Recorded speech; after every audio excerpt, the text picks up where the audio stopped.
Welcome to the Deep Dive. Today we're tackling a really interesting choice Canon shooters face.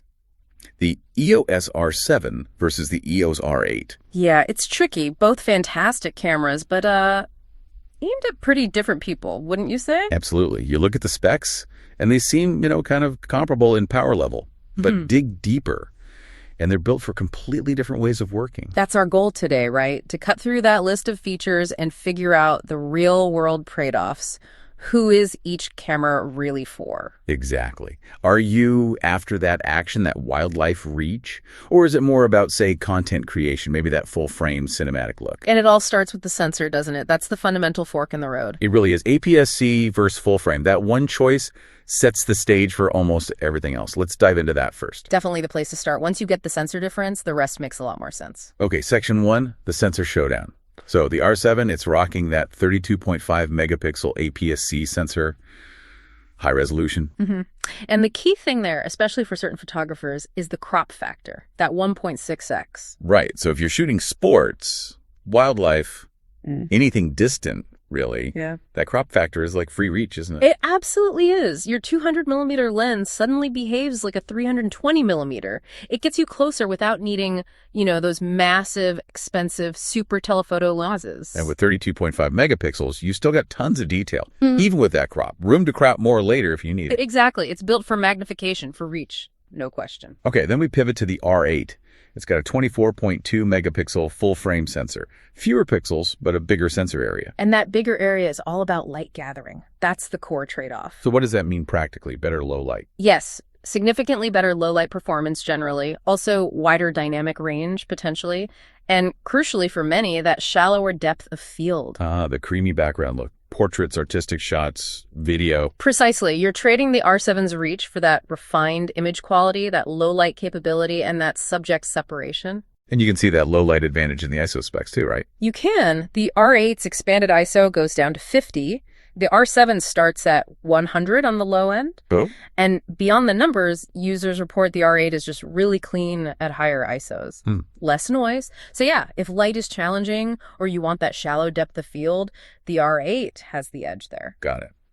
So fundamental difference established. Now let's talk about where the R7 sort of strikes back. Speed and stability. This feels like it's home turf. Oh, absolutely. Right. If the R8 is maybe the studio artist, the R7 is the track star. It's built for speed, for challenging conditions. Let's hit speed first. Burst rates. Yeah. The R7 seems like the clear winner for action shooters. No contest, really. You get 15 frames per second with the mechanical shutter, which is solid, helps avoid rolling shutter artifacts. But then the electronic shutter. Yeah, that's where it goes crazy. 30 frames per second. That's that's incredibly fast, capturing the absolute peak moment. And it's got that raw burst mode with crease shooting too. Which is genius for unpredictable stuff. Like a bird taking flight. It starts recording before you fully press the button, catches things you'd otherwise miss. It's like having a little time machine buffer. Pretty much. For certain types of action, that feature alone could be worth the price of admission. And it's telling that the R8 specs, well, they don't really shout about mechanical burst speed in the same way. It's clearly not the focus. It's a deliberate choice. Canon's pushing the R7 for speed, the R8 elsewhere. Okay, but maybe the biggest physical difference, and honestly, one that makes me scratch my head about the R8, is stabilization. Yes. IBIS, or the lack thereof. The R7 has 5-axis in-body image stabilization. Okay. IBIS offers up to, 7 stops of correction? Up to 7 stops, yeah, depending on the lens combination, which is huge. Think handheld shooting, low light, long lenses. It makes a massive difference to sharpness. And the R8 just doesn't have it at all. Nope. It relies purely on lens-based stabilization. If your lens has IS, great. If not, You get nothing.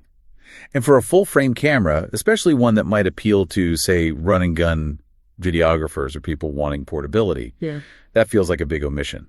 it is a significant difference. You lose that safety net, that baseline stability you get with IBIS, especially with unstabilized prime lenses. So the R7 is just inherently more forgiving for handheld work, especially in tricky situations. Definitely. The IBIS plus the crop factor really cements the R7 as that dedicated field camera, the action camera.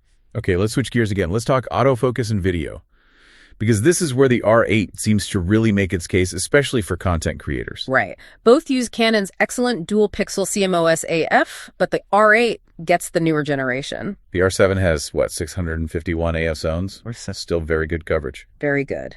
But the R8 steps it up to dual pixel CMOS AF2.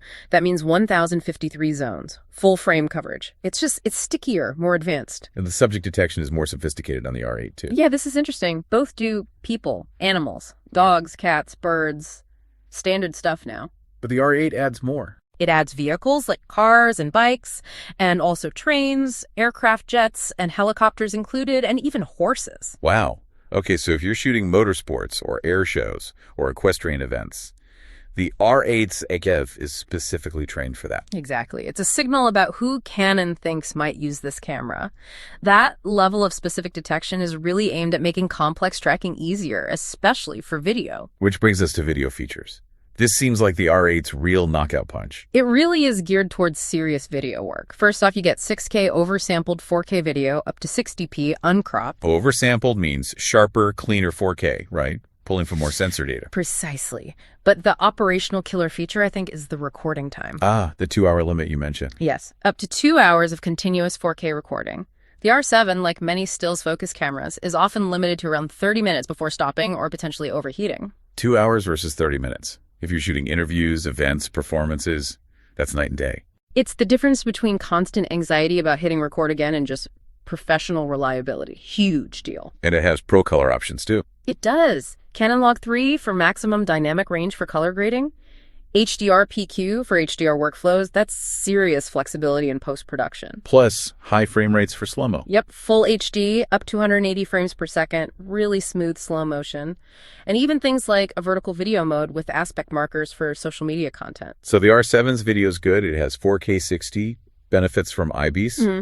But the R8 is just on another level for dedicated video features and endurance. It's clearly positioned as the hybrid shooters or the dedicated videographer's choice in this comparison. Absolutely. Yeah. All right, so we've covered sensors, speed, stability, AF, video. Yeah. Let's talk about the physical bodies, build, portability, how they actually feel. Okay.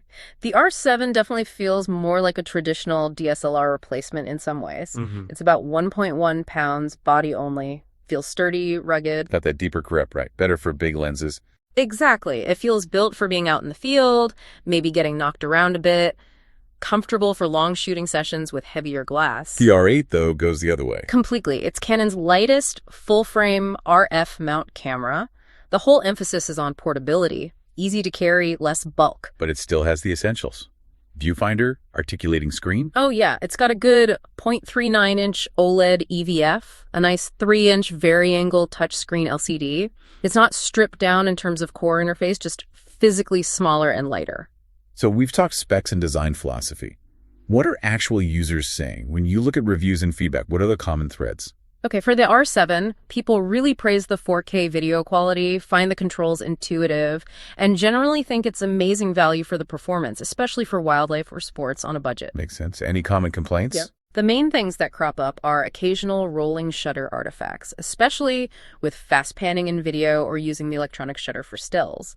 And, consistent with the APS-C sensor, some find the autofocus can struggle a bit more in very, very low light compared to full-frame options. Right, the inherent physics of the sensor size. Yeah. And the R8, people love the images, I assume. Oh, yeah. The full-frame image quality gets rave reviews. Beautiful rendering, great colors. And that AF system, the focusing and tracking, gets a lot of love. Plus, the value proposition of getting that full-frame performance in such a light body. But there's always a but. What's the R8's main drawback, according to users? Battery life. It's the most consistent complaint.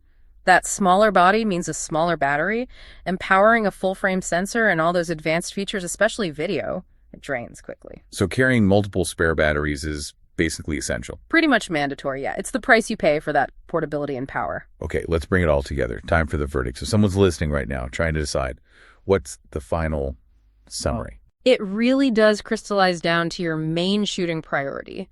What do you primarily shoot? So choose the R7 if your world is action, sports, wildlife. Yes. If you need that telephoto reach from the crop factor, if you absolutely rely on IBS for handheld shooting stability, maybe with longer lenses or in lower light, and if you want that higher 32.5 MP resolution in a tougher, more rugged body, that's the R7's domain. Field and action specialist, got it. Right. But choose the R8 if image quality is paramount, especially in low light. Yeah, if you prioritize that full-frame look, the superior low-light performance, that shallow depth of field. And if you need the advanced video features, the log profiles, that critical 2-hour recording time. Plus, if you want the latest, most sophisticated subject detection 8LF in a really portable, lightweight package, that's the R8. Low-light, video, portraits, travel. Makes sense. It's a clear split. It is. You're choosing between reach and rugged stability on one side, and low-light image quality, advanced video, and portability on the other. So a final thought for our listeners to chew on. Well, the thing to really think about beyond today's purchase is the long game. Choosing between the R7 and R8 isn't just about the specific body. It's a fundamental choice about your lens ecosystem and your creative direction for potentially years to come. How so? You're deciding. Do you invest in a system where the crop factor, R7, inherently makes your telephoto lenses longer, potentially lighter, and more affordable for that reach? Or do you commit to the full-frame path, R8, knowing that to truly maximize its low light and depth of field advantages, you'll likely need to invest in larger, faster, often more expensive full-frame lenses? So it's about the total system cost and capability down the line, not just the camera body price today. Exactly. Which path, which sensor size, and which corresponding lens philosophy will ultimately serve your specific creative vision best in the long run? That's the deeper question.